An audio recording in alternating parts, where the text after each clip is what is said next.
Good evening. Tonight I will read you the story of a river's curse. Chapter 1, The Riverbed. The river behind the sleepy New Mexico town of Santa Luna had no name. Locals called it La Acequia, though no irrigation ditch could explain its strange, winding flow or its whispering waters. Children were told not to go near it, especially after dark.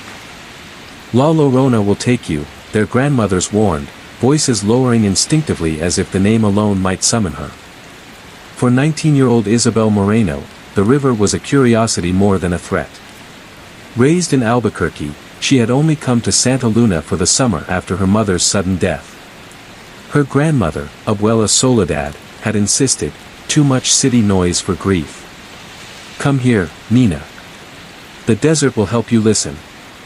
But the desert offered no peace. At night, the winds howled across the sand like mourners in an endless funeral. During the day, strange things happened. Windows fogged in the heat. Dogs whimpered without cause. And Isabel, though she wouldn't admit it aloud, kept waking in her room above the old general store to the sound of someone sobbing near the river. It started the second week she arrived. She'd been walking along the edge of the arroyo, not far from the narrow wooden bridge, when she found the child's shoe. Worn, muddied, faded red canvas. A Velcro strap torn off. At first, she assumed it was litter, someone's forgotten garbage, but something about the shoe unsettled her. It was too new to be there long. It hadn't rained in weeks, yet the shoe was damp, and the sand around it looked disturbed. Like someone had stood there, or been dragged. That night, she couldn't sleep. Sometime after midnight, Isabel heard it again, the soft, mournful weeping. It was distant at first, like someone crying into a pillow, but it grew louder, closer, until it seemed to echo just beyond her window. She stood frozen in bed, unable to move, her heart a frantic drum in her chest. Then she heard the whisper. Mis hijos, ¿dónde están mis hijos? The voice, raspy, female, ancient, floated through the room like smoke. The air turned cold. The glass on her nightstand fogged with condensation. And in the hallway, the wooden floor groaned beneath invisible feet. Isabel lunged for the light switch. Her trembling fingers brushed the wall once, twice, before finding it. The light flooded the room, banishing the chill instantly. The sobbing was gone. She didn't sleep the rest of the night. The next morning, she confronted her grandmother. Why didn't you tell me the stories were real? Abuela Soledad stirred her café de olla slowly, her dark eyes unreadable. What story? La Llorona, Isabel said, voice low. I heard her last night. At the mention of the name, her grandmother crossed herself. No la nombres, she snapped. That name is a curse. You invite her with your breath. She's already here, Isabel said. She's crying outside the house. Her grandmother's spoon clattered into the cup. Then you must not answer her. No matter what. Do you understand? Even if she calls your name, you do not speak. Not even a whisper. Isabel's voice faltered. Why would she call me? Abuela looked away. Because she remembers your blood. Outside, the wind rose with a sudden, violent gust, rattling the screen door. And by the river, a figure in white wept beneath the cottonwoods, her face hidden behind a wet veil, her cry hollow and eternal. Chapter 2, The Child in the River. The following evening, Isabel returned to the river despite her grandmother's warnings. Something about the child's shoe stayed in her mind. She had slipped it into her backpack, unable to leave it behind. The water moved sluggishly beneath the bridge. The air smelled of damp earth and decay. As she stepped closer, Isabel froze. There, in the middle of the river, stood a child. A boy, no older than 7, waist deep in the dark water, wearing torn jeans and no shirt. His skin looked pale and bluish. His arms hung limp at his sides. Hey! Isabel shouted, stepping onto the bank. Are you okay? The boy slowly turned his head. His eyes were milky white. His mouth opened, but no sound came. Then, in a flash, he sank beneath the surface. No, wait. Isabel leapt forward, nearly tumbling into the water herself. She scanned the river frantically. No ripples. No bubbles. No sign of the child. Behind her, the sound of weeping began. She spun around. There, just past the cottonwoods, stood a woman in white, her long black hair dripping, her head bowed, her face shrouded in a translucent veil. Isabel backed away slowly, heart pounding. The woman didn't move, but the crying grew louder, more broken. Mis Hios, ¿dónde están mis Hios? Isabel whispered, "Who are you?" The crying stopped. The woman slowly lifted her head. Where a face should be, there was nothing. Just a black, gaping void that howled like wine through a crypt. Isabel screamed and ran. Chapter 3, Bloodlines. Back at the house, Isabel barricaded the door and sat with her back against it until dawn. Her grandmother said nothing when she came downstairs, pale and shaken. Instead, she placed a cup of cinnamon tea on the table and sat down beside her. "You saw her," Abuela said. Isabel nodded.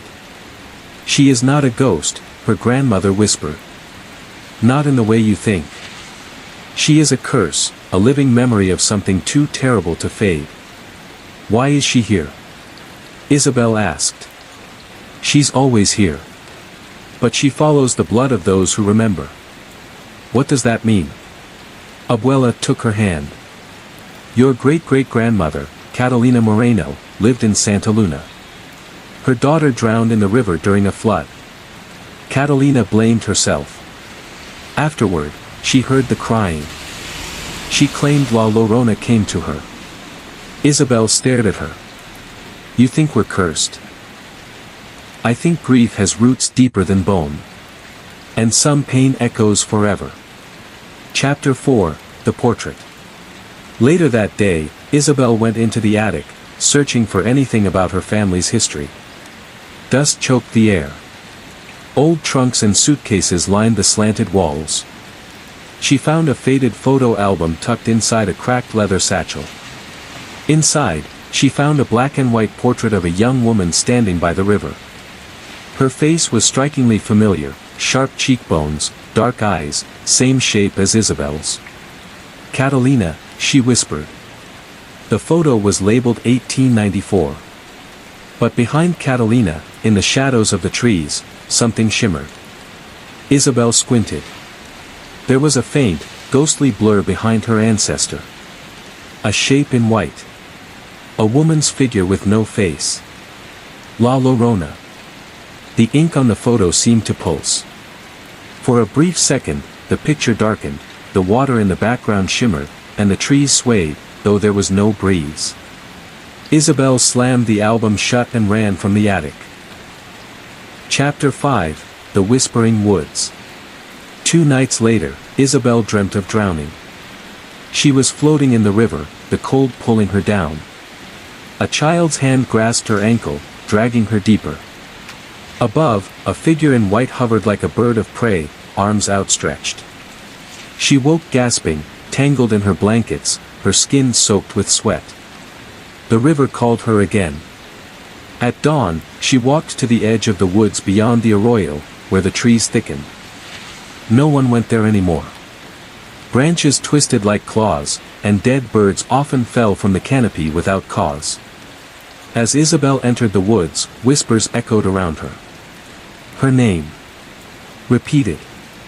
Dozens of voices, all children. Isabel. Isabel. She gripped the shoe in her backpack. Suddenly, a child stepped into the clearing. The same boy from the river. He raised his arm and pointed deeper into the trees. Then, from behind Isabel, a voice hissed in her ear. "You belong to me now." Chapter 6, The Mourner's Mark. After her encounter in the woods, Isabel discovered a strange mark on her shoulder the next morning, a faint handprint, as if someone had grasped her in her sleep. The skin was ice cold to the touch, slightly bruised, and didn't fade throughout the day. She showed it to her grandmother. Abuela Soledad's face drained of color. "She's claimed you," she whispered. "You've seen too much. Heard too much. She's marked you now, so you'll never forget her sorrow." "Can I remove it?" "No," her grandmother looked away. "But perhaps, it can be undone." "How?" Abuela stood and retrieved an old iron box from beneath her bed. Inside were 3 yellowed letters, tied with twine and sealed in wax. "These were written by Catalina," she said. "During her last days, when she was said to be half-mad. But maybe she knew more than anyone believed." She handed them to Isabel. "Start there." Chapter 7, Catalina's Letters. Isabel read the letters by candlelight in her bedroom, too afraid of the electric lights flickering on their own. July 3, 1895. The weeping woman comes each night now. She stands by the orchard, calling. She says my child is not the only one beneath the river. She says the water remembers everything. July 10th. They think I'm mad. They didn't hear the children screaming last night. I saw her, her veil lifted. Her face is a black void, but her mouth is human. And she said the name, Moreno. My blood. August 2nd. I cannot leave. The town forbids it. A priest came and tried to banish her. He drowned 3 days later. My daughter calls to me from the water. She wants me to join her. But the woman won't let me die, not yet. She feeds on sorrow like a leech. At the bottom of the last page was a name scrawled in shaky ink. Father Ignacio. San Cordero Mission. Isabel circled it. Chapter 8, The Forgotten Mission. The San Cordero Mission lay half-buried in sand just outside Santa Luna, abandoned since the 1940s. Isabel rode her bike there under the midday sun, backpack slung over one shoulder, Catalina's letters folded inside. The building leaned with age. Vines crept up its adobe walls. One of the wooden doors hung open at a crooked angle. Inside, the air was cool and sour. Dust motes drifted like ash. Rows of empty pews faced a collapsed altar. She wandered into the rectory. In a drawer beneath a moldy desk, she found an old ledger. The name, Father Ignacio Pena, appeared repeatedly, alongside dozens of cryptic notes. Baptized orphan. 1912. Woman claims to see the drowned. Prescribed silence. Catalina Moreno visited again. Urgent. The final entry chilled her. April 6th. The river took another. The lady in white follows bloodlines. The curse passes to the daughter. God help them all. Suddenly, the bell above the chapel rang. Once. Twice. Isabel turned. No one was there. A white figure stood in the pulpit. Then vanished. Chapter 9, River of Bones.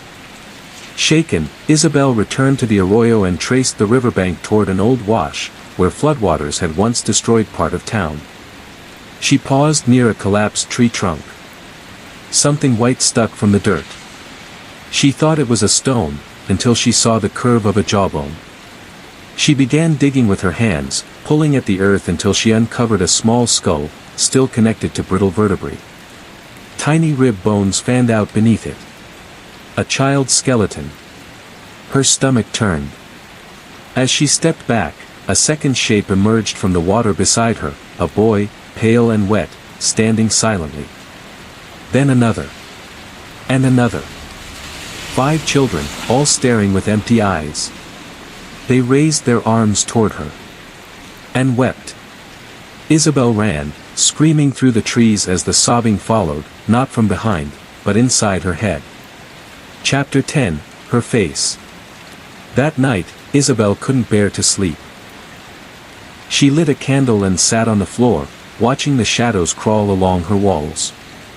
Then, like smoke, La Llorona appeared. She stood in the corner, veil billowing as if caught in a wind only she could feel. But this time, she stepped forward. Closer. Closer. Isabel couldn't move. The woman's hand reached for the veil. She lifted it. Her face was not a void tonight. It was Isabel's mother. Soaked, weeping, decaying. "Why didn't you save me?" she whispered.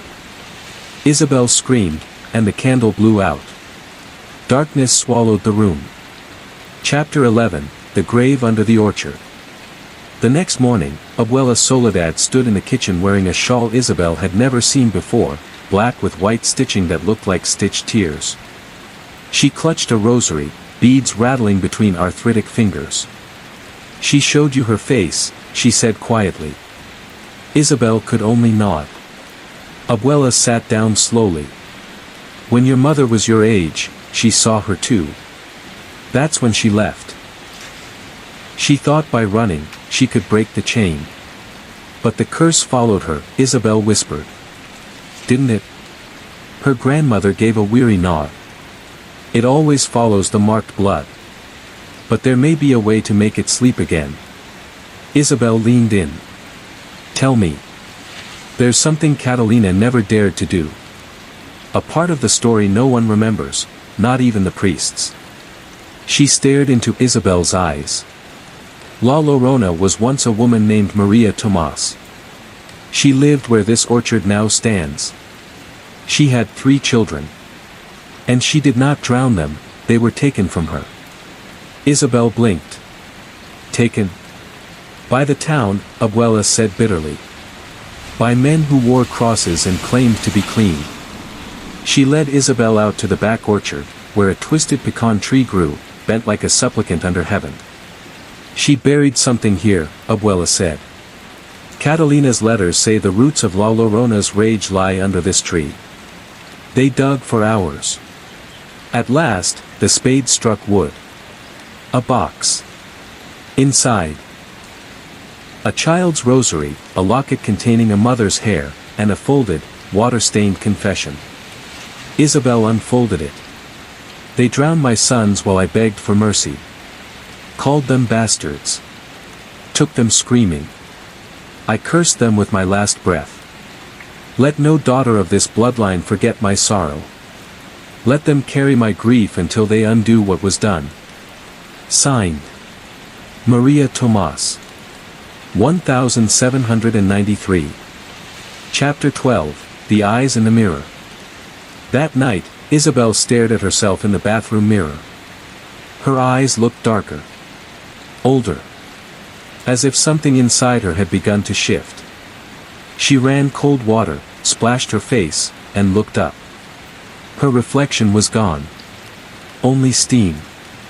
Then, slowly, the condensation formed words. "Where are my children?" The light flickered. Behind her, in the mirror's depth, stood La Llorona, but her veil was gone.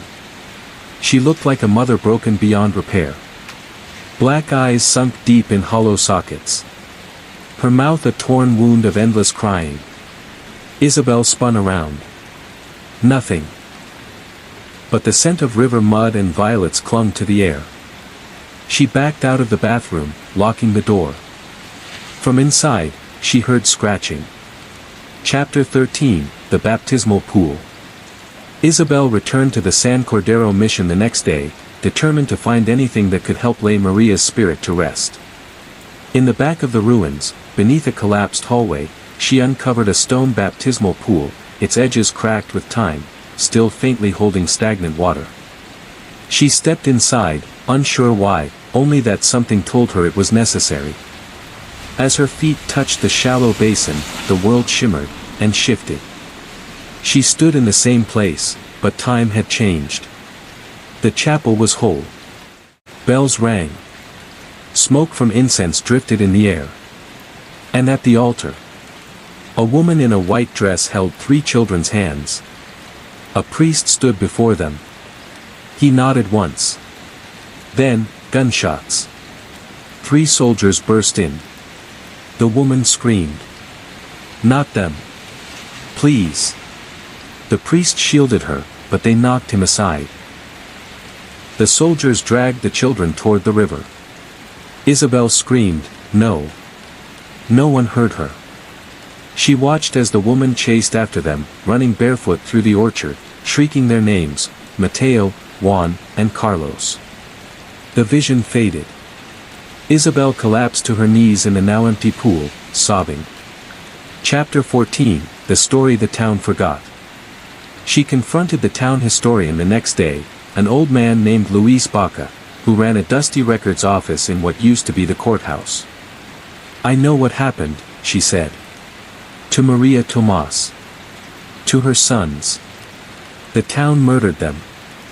He looked at her for a long time, then sighed. "We all know, child," he said. "But we were told not to remember." By who? By the priests. The mayor. The descendants of the men who did it. You think this place survived the wars and droughts by chance? No. It thrived because it made a pact, to bury the sin and pretend it never happened. And what about the curse? He lit a cigarette with a shaking hand. That's the part they didn't plan on. You bury rage like that deep enough, it turns to fire. And one day, the fire walks. He slid her a worn scroll from 1802. On it, a map of Santa Luna, drawn over the remains of a Spanish mission camp. At its center, marked with red ink, burial site, children unbaptized. Do not disturb. Chapter 15, The Circle of Salt. That night, Abuela Soledad performed a ritual. She poured a circle of salt and copal ash around Isabel's bed, muttering prayers in Nahuatl and Spanish. Her rosary hung from the window like a barrier. "You're too deep in it now," she told Isabel. "You've seen her past. She's watching you closer than ever." "I saw what they did to her," Isabel whispered. "She didn't just drown her kids. That part isn't true. She was broken." Abuela nodded. But her sorrow twisted. It became hunger. And now she doesn't just want justice, she wants blood. "What does she want from me?" "She wants to be remembered," Abuela said. "But she also wants you to feel what she felt. She'll take your soul and drown it in her grief, unless you give her peace." As the candles dimmed, a sound rose from the backyard. Children giggling. Splashing. Then silence. Then the voice. "Isabel, Hija, come play in the water." Isabel clutched the child's shoe in her hands, and wept. Chapter 16, The Unmarked Ground. Isabel, with map in hand and Catalina's locket pressed to her chest, set off alone toward the location marked in red on the ancient scroll, the unbaptized burial site, deep beyond the pecan groves, where the river bent into a black, stagnant crescent. The land there was different. Too quiet. No birds.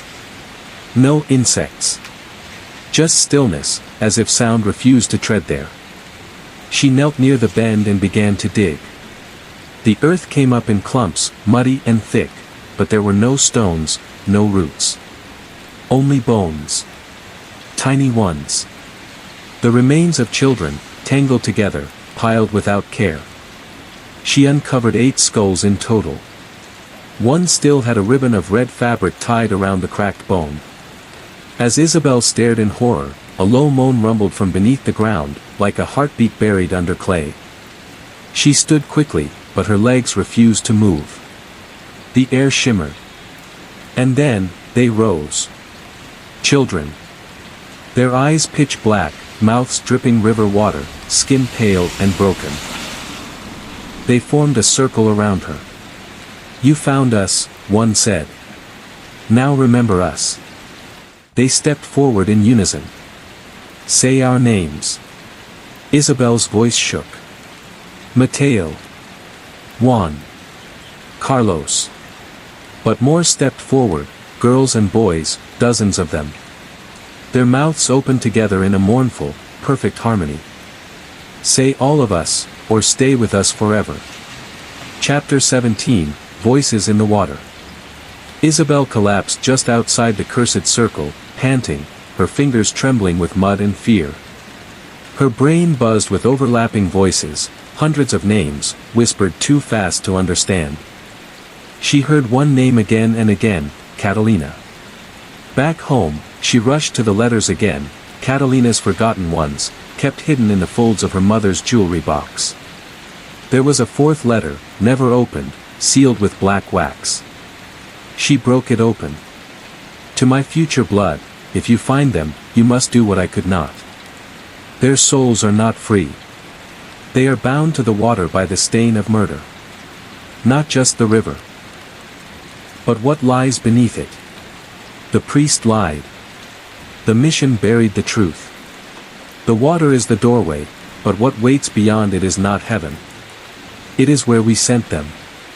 You must take the veil and walk their path. Only then can you see her true face. Don't let her cry forever. Her tears have teeth. The letter ended with a map of underground river tunnels, connected to the old flood drain beneath Santa Luna's cemetery. Isabel realized, the real horror was not just above ground, it was below. Chapter 18, Beneath the Cemetery. Isabel returned to the cemetery just before dusk, breaking through the old storm grate behind the abandoned caretaker's shed. The drain led downward into darkness, the air thick with decay and river mold. She carried only a flashlight and Catalina's rosary. She walked for what felt like hours. The tunnel eventually opened into a natural cavern, where groundwater pooled in a wide black mirror. The walls dripped with moisture, and the stone glistened like bone. Floating in the center of the pool was a veil, white, old, and pulsing like skin. Isabel stepped into the water. It came to her waist, then her chest. She reached the veil. The moment her fingers touched it, the water screamed. It wasn't sound, but something in her head, like every drowned soul shrieking at once. She saw flashes. Maria Tomas holding her babies as they were torn from her arms. Priests whispering over a pit of bodies. Catalina being dragged into the river, only to be spit out days later, alive, mad, and marked. Then, Isabel herself. Wearing the veil. Standing before a crowd of children. Weeping. Chapter 19, The Binding Rite. Back home, Abuela Soledad laid out candles in a spiral on the floor. She knew what Isabel had done. You brought it back, didn't you? She asked. Isabel placed the veil on the floor. It shimmered with moisture, though she dried it. She gave it to me. Abuela knelt. Then you have a choice. You can give her peace, or become her. What do I have to do? Her grandmother opened a worn book of folk rites. We must perform the binding rite, one last attempt to guide her soul into the light. But it means going where she is strongest. To the place where she died. The river, Isabel whispered. The bend. At midnight, Abuela said. And you must wear the veil. Outside, the wind howled, scattering dead leaves against the windows. From the trees, the weeping began again, closer this time. And the sound of many tiny footsteps. Chapter 20, Midnight at the Riverbend. The night was thick with fog. Isabel stood on the riverbank wearing the veil, a circle of salt at her feet, candles flickering in glass jars. Abuela chanted behind her, voice sharp and ancient. Isabel stared into the water. The children rose first. Then the soldiers. Then the priest. They stood around her in the river, their spectral bodies frozen in pain, expressions twisted in loops of guilt and loss. Finally, La Llorona appeared. Her white gown dragged through the mud. Her hands dripped blood. The veil slipped from Isabel's head and floated toward the spirit, who caught it. Her face was cracked porcelain. Her mouth hung open in eternal grief. Isabel stepped forward. I know what happened. I saw it all. They took your children. They buried them without names. Without prayers. You weren't a monster. You were a mother. The spirit paused. The crying stopped. And then, Maria Tomas spoke. Then give them names. Chapter 21, The Naming of the Dead. Isabel held up the rosary and began. Mateo Tomas. Juan Tomas. Carlos Tomas. She named each child she had seen in the visions, each skull she had uncovered, each whisper she had heard in the wind. With every name, a wisp of light rose from the river and vanished into the stars. Even the soldiers wept. The priest dropped his eyes. Then she named the final one. Catalina Tomas. The last light rose, brighter than the others. Maria looked at Isabel. Her voice was soft now. They were all I had. And now. I remember them again. She reached for Isabel, but instead of pulling her under, she kissed her forehead. Thank you, Hija. Then she turned, and walked into the water. She vanished. And the river went still. Chapter 22, The Storm Breaks. The clouds that had blanketed Santa Luna for weeks began to break. Sunlight pierced the sky. The wind calmed. Children began playing outside again. The orchard bloomed. The old mission stopped weeping through its walls. But the town still spoke in whispers. Some said they saw a girl in white standing on the riverbank at dawn, nodding once, then vanishing like mist. Others said they heard soft crying at night, but it was no longer angry. It was peaceful. The town had been changed. Not cured, but healed. In part. Chapter 23, Echoes of the Curse. 3 weeks passed. Isabel sat in her mother's old room, sorting through keepsakes. A diary, a drawing, a necklace she barely remembered. Inside a box, she found an old cassette tape labeled, Do Not Listen Alone. Curiosity overrode fear. She played it. It was her mother's voice, recorded when she was about Isabel's age. If you're hearing this, you've probably seen her too. I did. I tried to leave, but she followed me everywhere. She cried through every phone line. She screamed through the trees. But I loved her. She was the last voice I heard before I died. Static. She's not done with us. The river sleeps, but dreams. And in her dreams, she remembers. The tape ended. Isabel sat frozen. Chapter 24, The Dreaming River. That night, Isabel dreamed of the river again. But it was different. She stood in the water, wearing Maria's veil. Children surrounded her, but they weren't weeping. They were waiting. From the forest came another woman, dressed in black, her hair soaked, her face unfamiliar. You called her to rest, the woman said. But you opened the path. What are you? I am what comes after grief. She smiled, and her teeth were sharp. Isabel awoke gasping. Blood trickled from her nose. The river was dreaming.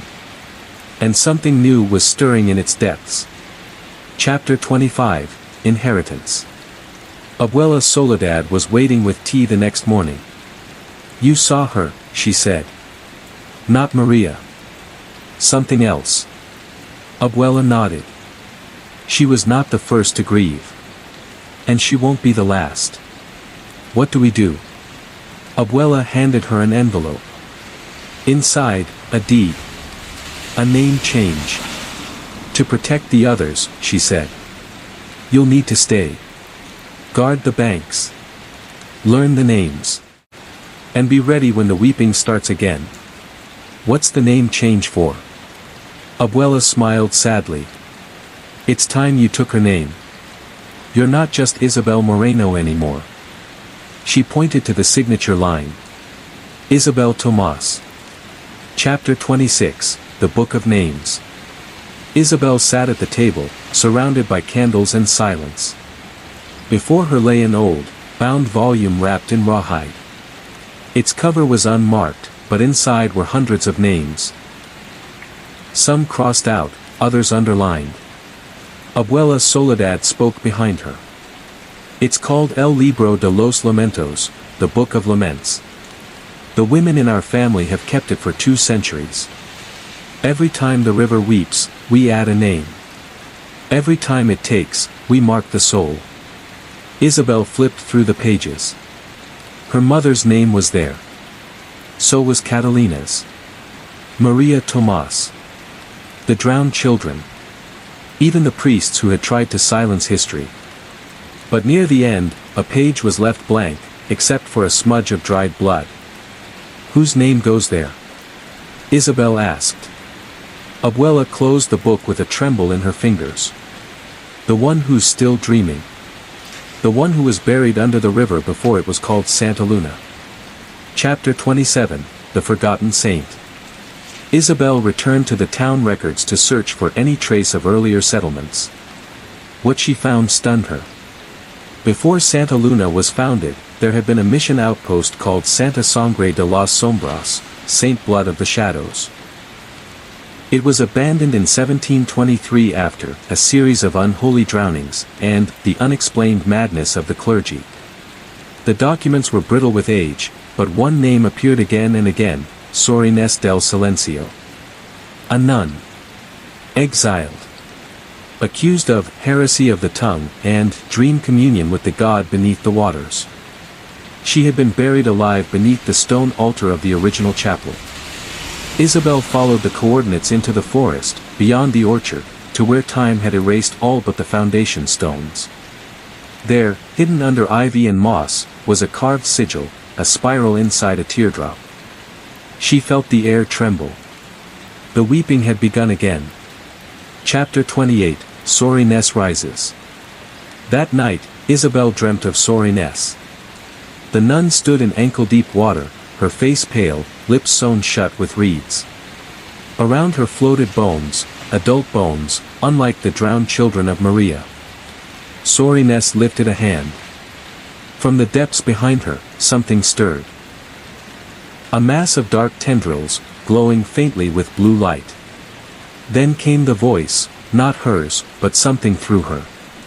She was grief. I am what grief becomes when forgotten. I am the ache that grows teeth. I am the mother of rivers and tombs. I am older than saints and deeper than dreams. Isabel tried to run but found herself rooted in place. Sor Inés held out a bundle, wrapped in cloth, soaked in black water. Inside, a mirror. But when Isabel looked, she didn't see herself. She saw her own body drowned, eyes wide, mouth open, floating among the roots. Chapter 29, The Church Beneath. The river had a second bed, Abuela said. One the town had long forgotten, a subterranean channel built under the church itself, to carry sin away, the early priests had said. Isabel followed the clues back to the ruined San Cordero chapel. Behind the altar, a collapsed tunnel led down into a stone corridor, carved with spirals and Latin script. She descended for nearly an hour before reaching a hidden chapel, sealed with rusted iron doors. Inside was an altar unlike any other, bones formed its base. Teeth were arranged in a ring like a crown. Above it, a statue of a woman cloaked in shadow. But her face was smooth. Featureless. An inscription read, "To the one beneath, who drinks our grief. In her silence, we find purpose." Isabel touched the statue. The room shook. A second voice spoke, not aloud, but directly into her bones. "You gave her peace. Now give her place. Let her cry no more. Let me rise." Chapter 30, The Echo in the Well.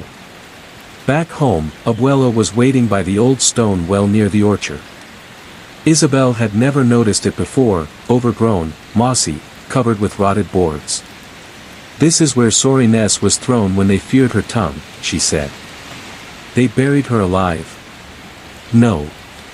Worse. They listened to her. Abuela handed Isabel a mirror shard wrapped in cloth.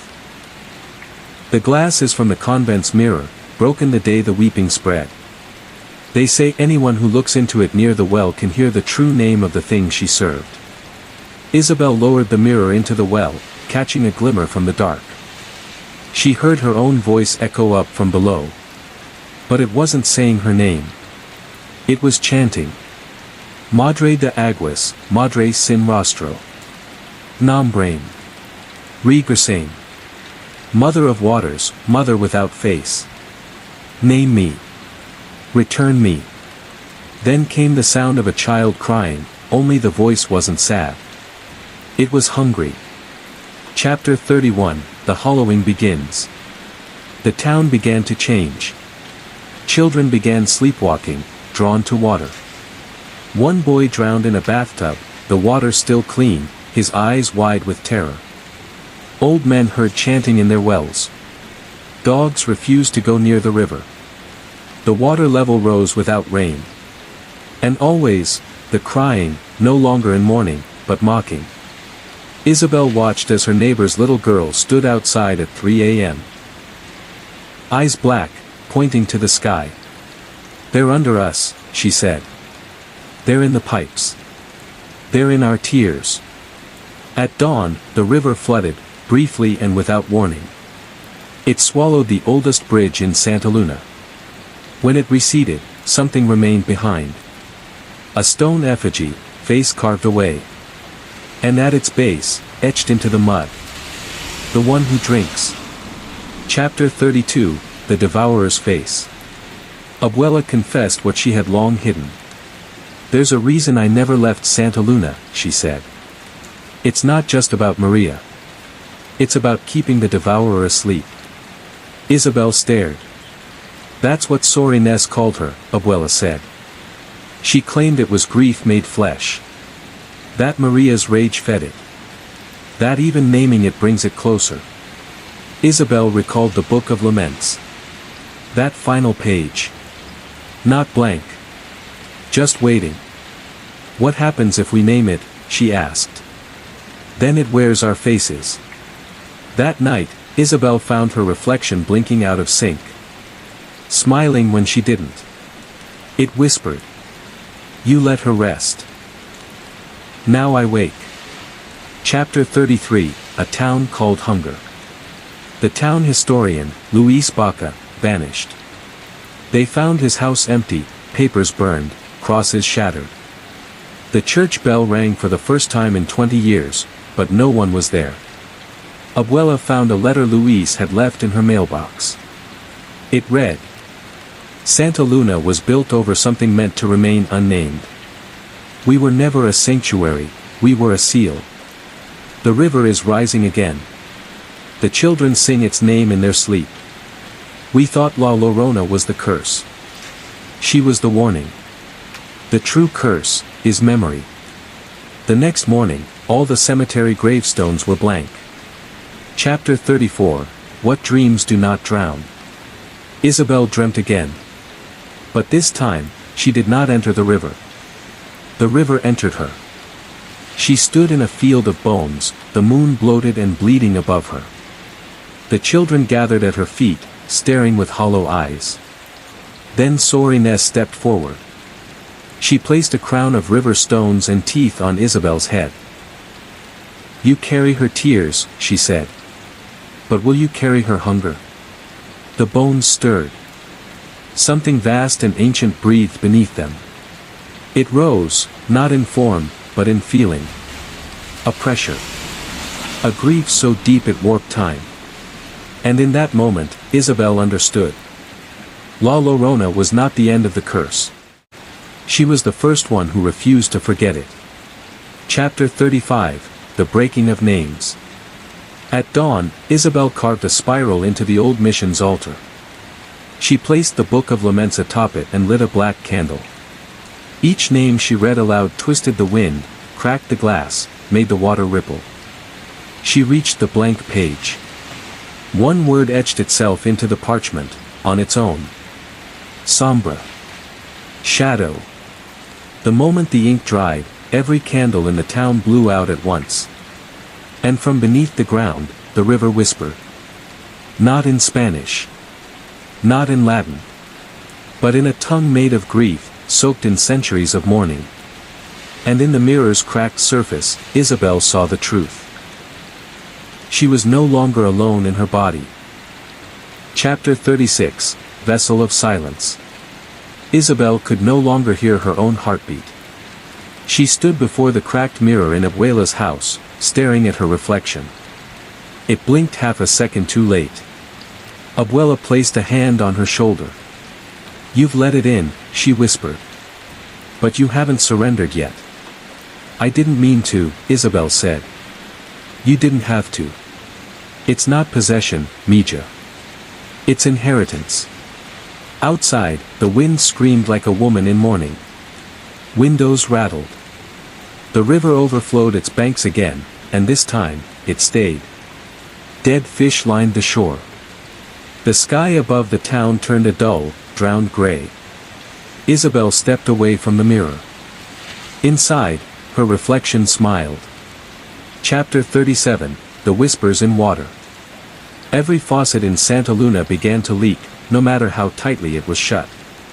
From every drip came whispers. She watches through you. You gave her form. Feed her or be fed to her. Isabel wandered through town like a sleepwalker. She saw children sitting in puddles, humming in an unknown tongue. An old woman with her mouth sewn shut, holding a crucifix made of wet twine. She passed by the church. The bell rang again, though no one pulled the rope. Inside, all the statues had wept black tears. And at the font, the holy water had been replaced by a single thing.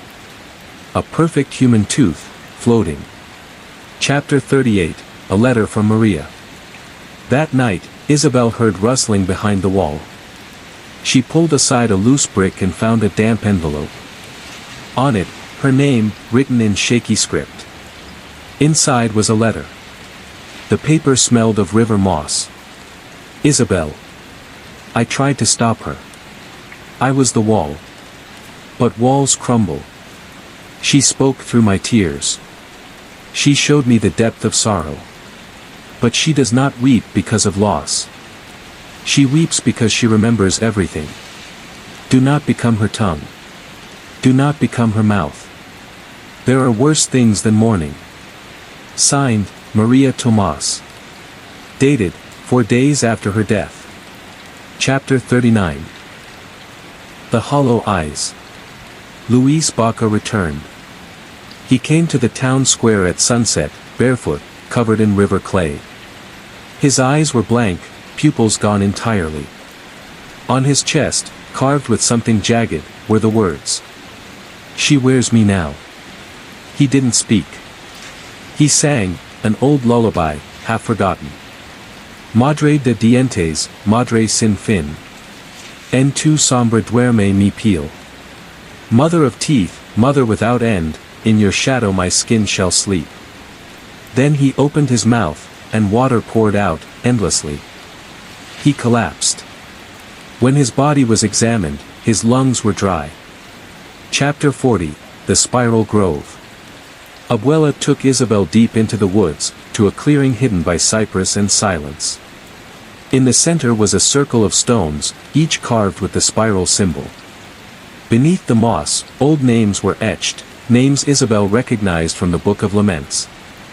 This was where the women met before the church came, Abuela said. Before men rewrote sorrow as shame. Before we called grief a sin. Is it a graveyard? No. It's a mirror. Abuela took a knife, sliced her palm, and let blood drip onto the stones. They glowed faintly, blue, like river light. And the ground whispered. One more name. Chapter 41, Baptism in Mud. The river rose over the roads, over the porches. It turned sidewalks to canals. And in its swell, a shape began to form from mud and shadow.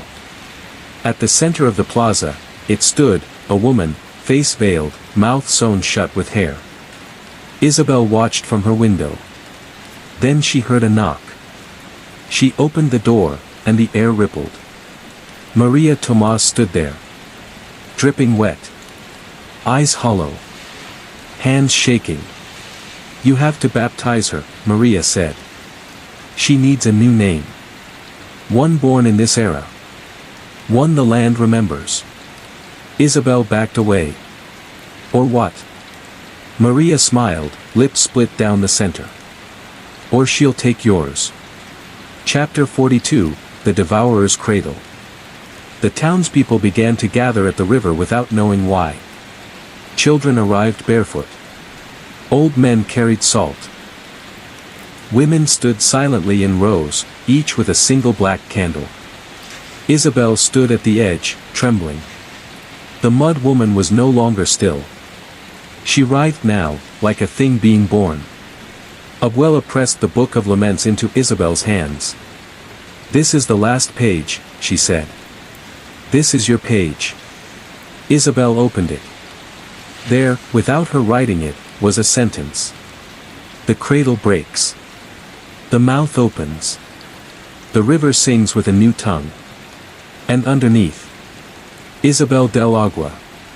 Chapter 43, The River Takes the Church. Lightning struck the church steeple. It burned for 1 hour, but no one screamed, no one called for help. Inside, the pews melted into water, and the crucifix over the altar wept blood. The priest was found in the baptismal font, face down, arms broken backwards. Scrawled on the walls in river weed. "She is not a saint. She is not salvation. She is memory without mercy." Isabel entered the ruins barefoot. The air tasted like salt and old metal. At the altar, her reflection waited, in a mirror made of congealed tears. It raised a hand. So did she.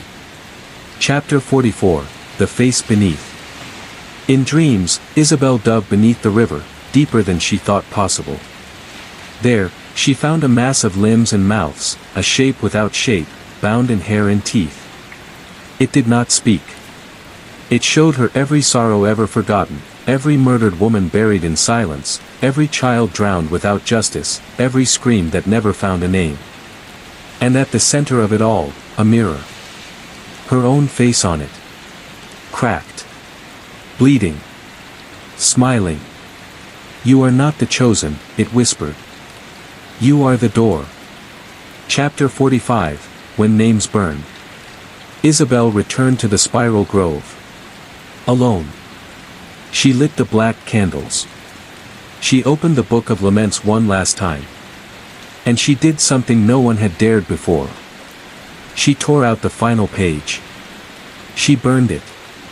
As the flames consumed the parchment, a cry echoed across Santa Luna, "Not human, not animal." The river buckled. The sky twisted. And then, silence. The first silence in weeks. No crying. No whispering. Only wind. Abuela met her at the edge of the orchard. "You've silenced her?" she asked. Isabel shook her head. "No. I taught her how to scream." Chapter 46, The Scream Without Mouth. The sound rang for miles, a wail too deep to be made by lungs. Every window in Santa Luna cracked. Mirrors shattered. Candles sputtered out, even those that had long been cold. Isabel stood in the spiral grove, ash still in her hands from the burned page. She had thought burning her name would sever the bond. But it had only freed the voice inside her. Now she heard it clearly, no longer distant, no longer filtered through dreams. "You carried me too long," it said. "Now you are hollow enough." Her mouth opened on its own. And something else began to speak through her. Chapter 47, The Children Remember. All across town, children stopped speaking. Not out of fear, out of reverence. They gathered near wells, puddles, broken fountains. They dipped their fingers into water and began to draw spirals on their forearms, on walls, on windows. One child spoke aloud only once. "We see her." Their parents wept, but couldn't explain why. Abuela whispered to Isabel, "You burned the name. That means she has none now. She's no longer bound to history." "Then how do I stop her?" Abuela didn't answer. She simply handed Isabel a mirror wrapped in black lace. "She has no name. But she still has a face." Chapter 48, Return to the chapel below. Isabel descended once more into the tunnels beneath the old chapel. The statue of the faceless woman had cracked open. Inside, a stairwell spiraled deeper than anything human had carved. She followed it, mirror in hand. The deeper she went, the warmer the stone became, until the walls wept condensation. The air grew sweet and rotten. At the bottom, a pool waited. Black water, still as glass. She knelt beside it. The mirror trembled in her hand. The water reflected 100 versions of herself, all twisted, wet-eyed, weeping blood. Only one looked back and whispered, "You gave me a voice. Now give me your skin." Chapter 49, The Trade. Isabel plunged the mirror into the pool. The glass screamed, a shrill, metallic shriek that made her ears bleed. Then the pool began to rise. From it emerged a shape. Not a woman. Not a monster. Something in between. A thing stitched from grief, built of drowned mouths and maternal bones. "We mourned," it said. "We were forgotten. You remembered. That made you priest. That made you mother." Isabel held the mirror up to it. "Then see yourself." The thing looked. And shrank back. Because in its reflection, it saw not itself. But Maria Tomas. Smiling. Alive. Chapter 50, The Burial Song. Abuela sang it first, an old song, older than Santa Luna. Isabel joined her, then others. The townspeople gathered at the riverbanks, their voices soft, wordless, a lullaby only water would understand. As they sang, the floodwaters began to recede. The shape in the river screamed, but no longer from power. Now, it was starving. The children wept, and for the first time in weeks, they were just children again. As the last note fell into silence, Isabel tossed the mirror into the water. It did not float. It sank. And the river, at last, went still. Chapter 51, A Town Without Mirrors. Santa Luna banned mirrors the following week. The townspeople filled wells with salt and covered their windows in lace. Nobody spoke of the crying. Not because it had vanished, but because now, they understood what it meant. Grief doesn't leave. It listens. Memory isn't a ghost. It's a mouth. Isabel remained quiet. She had not slept since the burial song. At night, she stared into bowls of water and saw eyes staring back. The river was not gone. It was merely watching. Chapter 52. The Return of Names. The Book of Laments had burned, but new pages began to appear. Etched into walls. Into tree bark. Into dreams. Names of the forgotten. Of the lost.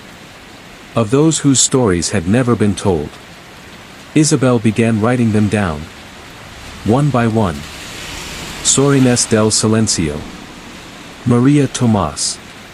Catalina del Rio. Yolanda, the girl who drowned in silence. The woman buried in the orchard.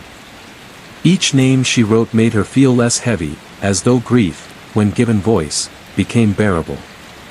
But one name she could not bring herself to write. Her own. Chapter 53, Abuela's Goodbye. Abuela died at sunrise, holding Isabel's hand. She smiled, peaceful. "We were never meant to stop the weeping," she said. "Only to remind the world why it weeps." She left Isabel her rosary, and one final note, hidden in the folds of her blanket. "When they forget again, you must remind them. But do not speak her name. Let her rest. Let the river sing it for you. Outside, the birds began to sing. For the first time in decades. Chapter 54, La Llorona no more. Isabel walked the length of the river that night. She wore a white dress. Not to mimic the legend. To bury her.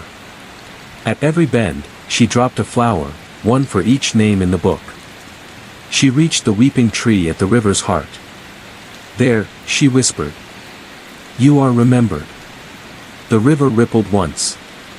And the wind passed through her dress like a breath. The crying did not return. Not because it was over. But because someone was listening now. Chapter 55, The River's Daughter. Years passed. Santa Luna remained quiet. Children still played near the river, but they were taught its stories. Not just of La Llorona, but of Maria, and Catalina, and all who came before. And of Isabel, the girl who listened. Who carried grief without letting it devour her. Some say she still walks the banks at dusk. Not weeping. Not mourning. Just listening. Because that's what rivers do best. They carry memory. They never forget. And now, they have a name again. La Hija del Rio. The River's Daughter. The end.